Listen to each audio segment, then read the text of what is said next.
سندھ کے وزیر اطلاعات و بلدیات ناصر حسین شاہ نے کہا ہے کہ NICVC جیسے اداروں کو بدنام کیا جا رہا ہے، بریک ڈاؤن کی جوڈیشل انکوائری ہونی چاہیے۔ کافی عرصے سے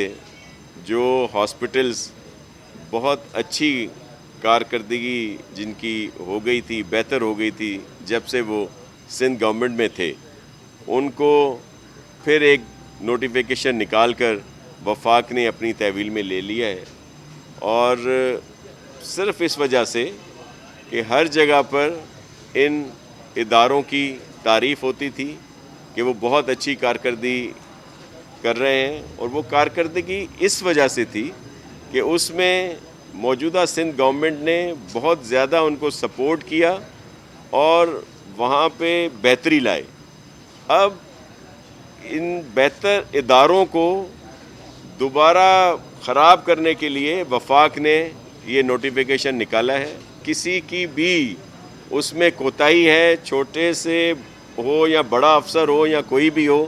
یا ان کے اپنے منسٹر صاحب ہوں یا جس لیول پہ بھی ہوں، ان پر ضرور ایکشن ہونا چاہیے، لیکن یہ انکوائری ہو، اور بلکہ جوڈیشل انکوائری ہو جس میں پتہ چل سکے کہ کیا ہوا، کہ گڈو تھرمل کا جو بریک ڈاؤن ہے وہ پورے ملک تک کیسے چلا گیا۔ میڈیا سے گفتگو کرتے ہوئے ناصر حسین نے کہا کہ آصف زرداری کی طبیعت ناساز ہے، انہیں اسپتال منتقل کر دیا گیا ہے۔ کل طبیعت ان کی کچھ دنوں سے خراب تھی، ان کو شفٹ کر دیا گیا ہے ہاسپٹل، اور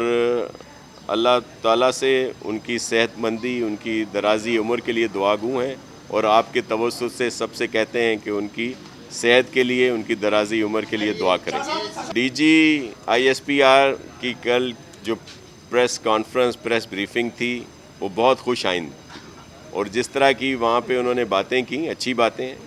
اور چائے پانی پلانے کے لیے جو انہوں نے کہا ان کی مہربانی، لیکن ہمارے چیئرمین صاحب کہہ چکے ہیں کہ لانگ مارچ جو ہے وہ ہمیشہ اسلام آباد کی طرف ہوتا ہے،